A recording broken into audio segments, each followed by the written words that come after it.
The bathroom door swung open, and Olivia Patterson's gift bag at the floor with soft thud. Her grandmother, Margaret Wilson, froze mid-motion, a bloodied bandage dangling from her trembling fingers. In the harsh fluorescent light, the purple mask consuming her palm glistened, leaking fluid onto the tile. "Grandma, what is that?" Olivia's whisper barely hid her horror. Margaret lunged for a glove, knocking over antiseptic bottles, her eyes wide with panic. "It's nothing, sweetheart," she lied, but the tremor in her voice betrayed her. For a year, Margaret, a 72-year-old Army nurse who survived Vietnam, had hidden this grotesque secret. Why? What pain was she shielding her family from? And how had no one noticed until now? Join us as we uncover the truth behind Margaret's hidden hand. A story of sacrifice, shame, and a family forced to face what they'd ignored. What would you hide to protect the ones you love? The Portland rain drummed against the windows of Margaret Wilson's craftsman home, a modest sanctuary of roses and memories. At 72, Margaret was a family's rock. Silver hair neatly pinned, her garden blooming with roses her late husband James had planted 40 years ago. A widow since his brutal battle with pancreatic cancer, she'd rebuilt a life of quiet dignity. Her upright piano, where she once taught her daughters to play, stood silent now. Her knitting needles gathered dust. And those ever-present gloves? Everyone assumed arthritis. No one questioned, not her daughter Sarah, a Seattle executive too busy for long visits.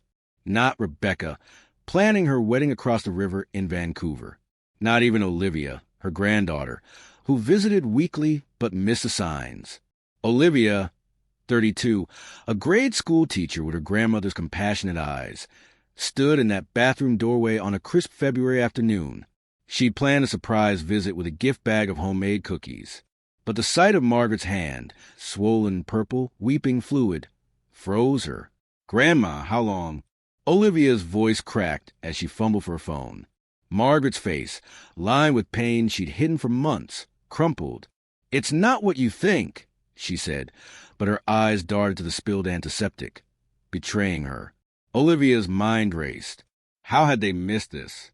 The gloves indoors, the store-bought cookies at family dinners, the way Margaret winced when lifting a teacup. "I'm taking you to the hospital," Olivia said, wrapping a towel around Margaret's hand. Margaret protested, "I have an appointment next week," but her voice faltered. Olivia's teacherly firmness took over. "That's a lie, Grandma. When did you last see a doctor?" Silence answered. The drive to Providence Portland Medical Center was heavy with unspoken questions. Margaret's sharp breaths at every pothole revealed a pain she'd buried deep. Olivia glanced at her grandmother's hunched shoulders. How had this woman, who bandaged soldiers in Vietnam, hidden such agony? What was she so afraid of? In the ER, the intake nurse's eyes widened at Margaret's hand. "How long has it been leaking fluid?" she asked, her professional mask slipping. 2 months, Margaret admitted, avoiding Olivia's horrified gaze. "It started as a lump a year ago." "A year?" Olivia's stomach churned. The nurse ushered them past the waiting room to an examination bay. Dr. Thomas Reynolds, a kind-eyed oncologist, examined the hand with deliberate care. "This isn't typical," he said. "The color, the texture, it's concerning. We need imaging and an oncology consult immediately." Olivia's heart sank at the word oncology. Was this cancer? Why had Margaret endured this alone? As Margaret was wheeled for an MRI, Olivia called her mother, Sarah, and Aunt Rebecca. Both promised to catch the next flights to Portland. Alone in the examination room, Olivia sat with her teacher's tote bag, math tests ungraded, her world upended. How had her grandmother, who taught her to listen, hidden such a secret? What else was she carrying? Viewers, have you ever missed a loved one's silent struggle? What signs might you have overlooked in someone you thought you knew? The hospital buzzed with urgency. Dr. Alexander Chun, head of oncology, arrived, her petite frame commanding the room. "Mrs. Wilson, you've been managing this without medical help for some time," she said, reviewing the MRI. "It appears to be a rare soft tissue sarcoma, an epithelioid variant. The location and presentation are unusual." Olivia squeezed Margaret's good hand. "What does that mean for treatment?" Dr. Chen's gaze was steady. Surgery, tomorrow morning. We need to remove the mass and surrounding tissue to stop the spread. Margaret paled. My cats, my house? I'll handle it, Olivia interrupted, fighting tears. That night, as Margaret was admitted, Olivia found a pain diary in her grandmother's purse. Entries detailed a year of escalating agony. Pain 6/10, can't hold a spoon. Pain 9/10, hand nearly unusable. Why hadn't she told anyone? Olivia's calls to her mother. An aunt revealed their own guilt. Sarah, in Seattle, admitted she'd brushed off Margaret's complaints as aging. Rebecca, distracted by wedding plans, hadn't noticed her mother's withdrawal. The family's independence, Margaret's legacy, had blinded them. What burdens are you carrying alone? Thinking you're protecting your family. Dawn broke over Portland, gray and heavy with rain. Margaret lay in pre-op, her right hand elevated, for lines dripping antibiotics. Sarah arrived from Seattle, her charcoal suit wrinkled from the rush flight. Rebecca followed, her wedding binder abandoned. The surgical team, led by Dr. Chun and hand surgeon Dr. Michael Patel, prepared for a complex procedure. We'll remove the mass and reconstruct the palm, Dr. Patel explained, showing diagrams. But we may lose some hand function. Margaret nodded, her stoic mask cracking as she clutched Sarah's hand. Check my jewelry box, she whispered urgently. False bottom. As Margaret was wheeled away, Sarah and Olivia drove to her Craftsman home. The silence inside was eerie, broken only by the meows of Margaret's cats, Biscuit and Gravy. In her bedroom, Sarah found the jewelry box, lifting its false bottom to reveal a manila envelope. Inside, medical records from a year ago diagnosing a probable sarcoma, an insurance denial for a $15,000 biopsy, and a letter. If you're reading this, I've either told you or it's been forced into the open, Margaret wrote. I didn't want to burden you after your father's illness drained us. My savings are for Rebecca's wedding and Olivia's boys. Don't blame yourselves. Sarah's hand shook. She was preparing to die. Olivia found a calendar with a circled date. Final arrangements. A prescription bottle of unmarked pills confirmed their worst fear, a suicide plan.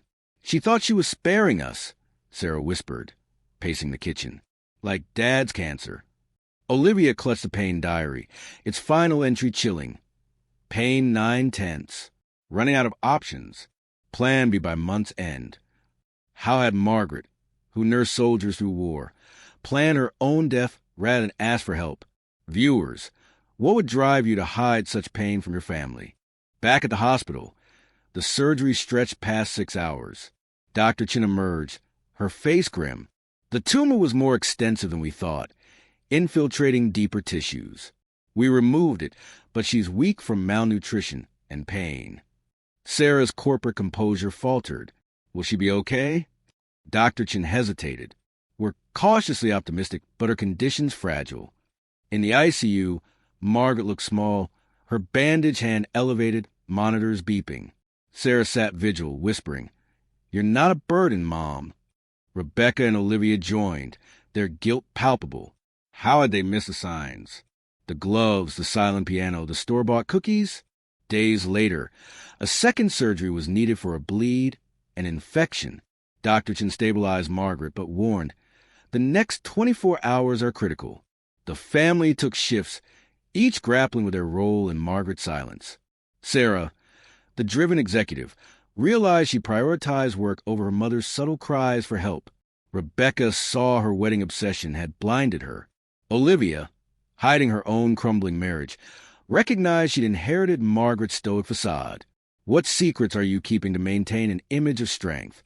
Dr. Elizabeth Morgan, an infectious disease specialist, dropped a bombshell. Tissue samples show markers of herbicide exposure, likely Agent Orange from Margaret's Vietnam tours. Margaret nodded faintly. They said it was safe. Dr. Chin added, This may explain the sarcoma's unusual presentation. We'd like to study your case for a VA research project. Margaret agreed, her pain suddenly part of a larger story. Could her suffering help other veterans? Viewers, have you ever discovered a hidden cause behind a loved one's struggle? Margaret's recovery was grueling. Radiation therapy left her exhausted. her hands swollen and tender. Immunotherapy brought rashes and fatigue, but the Wilson women rallied. Sarah moved to Portland, trading her Seattle condo for a townhouse near Margaret's home. Rebecca postponed her vineyard wedding, opting for a hospital ceremony where Margaret, still bandaged, wept as Rebecca vowed with David. Olivia, navigating her divorce, brought her sons to Margaret's for homework sessions, their laughter a balm for her grandmother's pain. Dr. Chen revealed a personal connection. "You were my professor in 1987, Mrs. Wilson. Your scholarship saved me when I nearly dropped out." She created a research grant to cover Margaret's treatment, not charity, but reciprocity. Margaret, stunned, realized her small act decades ago had shaped a life now saving hers. How had one choice rippled across time? Viewers, what small act of kindness might you have forgotten that changed someone's life? Margaret began meeting with Vietnam veterans, sharing her Agent Orange story. Her case, dubbed the Wilson Presentation, helped the VA add her sarcoma to cover conditions, securing treatment for hundreds. The hand she'd hidden became a beacon, her pain a purpose. Sarah filed VA claims, leveraging her network. Rebecca's in-law suite waited for Margaret's future, balancing independence with support. Olivia opened up about her divorce, learning to lean on her family as Margaret had. One spring afternoon, the family gathered in Margaret's garden for her treatment completion. Roses bloomed, a testament to James's legacy and their shared care. Margaret, weaker but purposeful, announced, "I'm considering a veterans living community. It's time to let this house go." The family, once shocked, now supported her. Her scars, once hidden, were badges of survival. What would you let go to embrace a new chapter? 6 months ago, Margaret Wilson hid a grotesque secret in her glove, planning to die rather than burden her family. Her hand, scarred by a rare sarcoma linked to Agent Orange, nearly ended her life. But Olivia's discovery in that Portland bathroom sparked a transformation. Sarah, Rebecca, and Olivia faced their own failures. Blinded by independence, they'd missed Margaret's pain. Together, they rebuilt a family that shares burdens, not hides them. Dr. Chen's connection revealed how a single act of kindness can ripple across decades, saving lives in unexpected ways. Margaret's suffering, once private, became a public fight, securing VA coverage for veterans like her. Her hand, once a source of shame, now reaches out to others, proving pain shared is pain transformed. What are you hiding from those who love you? What strength could you find by letting them in? Share your story below and tell us your city. Let's uncover the truths we carry alone.